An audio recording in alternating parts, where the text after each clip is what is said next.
and Hikaru does have enough time. Hikaru has plenty of time by his standards, at least.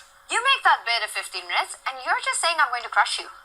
Well, Magnus also said yesterday that it's good to switch up your bids so you're not predictable when it comes to the next Armageddon. That said, as you're suggesting, Tanya, he wants the white pieces. He feels confident he can win the game. And the big question is, what will Hikaru play with black? Because in most of his games, he's playing offbeat stuff. But the line that he chose earlier with pushing his D and C pawn forward, he managed to survive out of the opening and neutralize it really quickly. But Magnus will not let that happen this time. He has to win.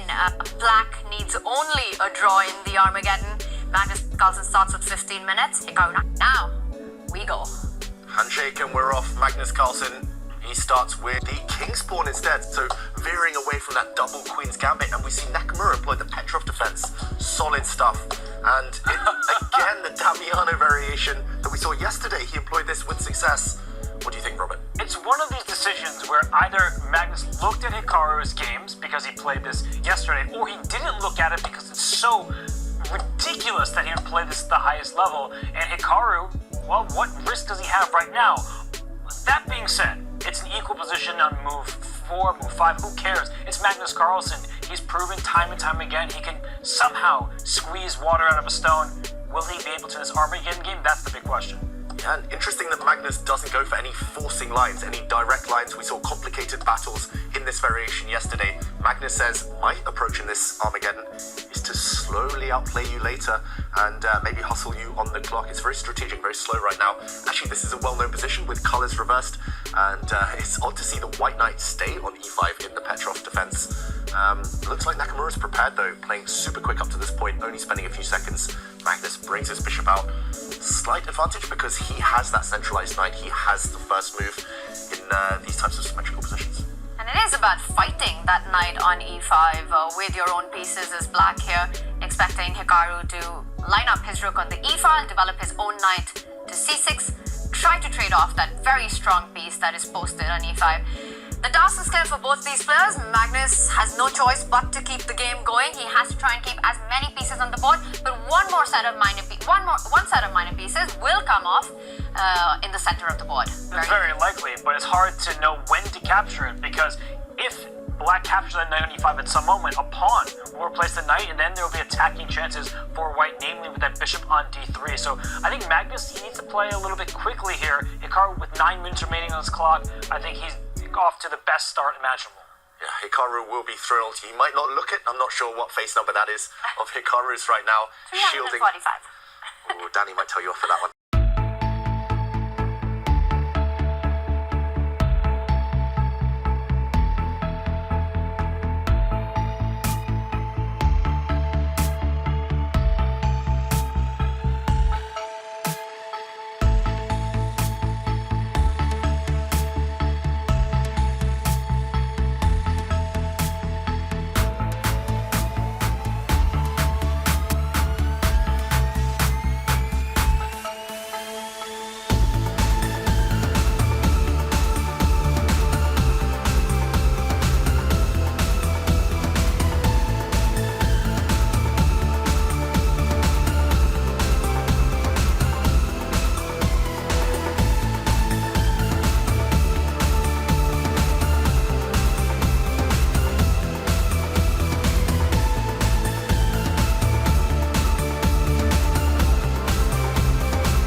queen, king, and pawn endgame. But be careful in positions like this, because just trading the queens, if those disappeared, maybe black would have some chances because white doesn't have the easiest path towards a passed pawn.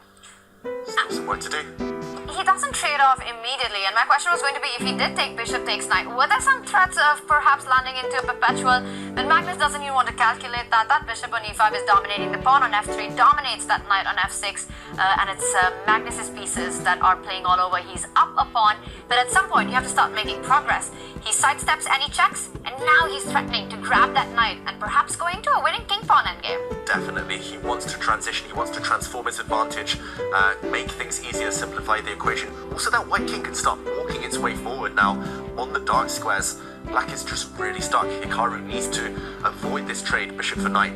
But if he drops his knight back, still no threats, nothing to do, he's stuck. And look at the clock, suddenly under 20 seconds. Increment is still a distant dream. It only kicks in at move 60. It's physically going to be impossible, surely. 14 seconds left. And here's the big question, and you can see that Magnus thinking about, can I take this knight on f6? And if the queen takes out, can I then put queen on e5 with check and trade queens? Now, sometimes you try to liquidate too soon, and it's actually the black king that will march quickly up the board and start stealing some of white's pawns. So it's a big moment here for Magnus Carlsen. I do not think he should take the knight and trade queens. That could easily backfire, as black will shut down the protection of that pawn and go and win it. Moral, ethical decision here. Do you just try and play quick moves, flank the opponent, or do you actually slow down and try to find objectively the best moves? Because 12 seconds for Nakamura physically so tough. And queen's off the board now. Queen's off the board. Hikaru needs only a draw somehow, but he needs a big miracle right now to convert this into a draw.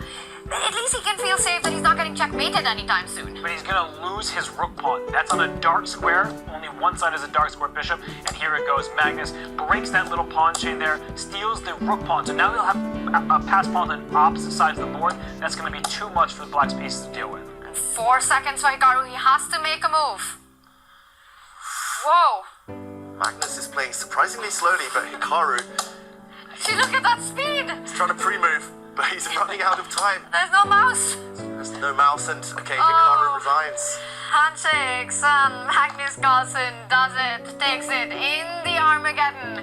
Wow, some fantastic technique there by Magnus. And big news coming in. Denis Lazovic takes his Armageddon against Maxime Vachier-Lagrave. He gets his first win against the 2021 World Blitz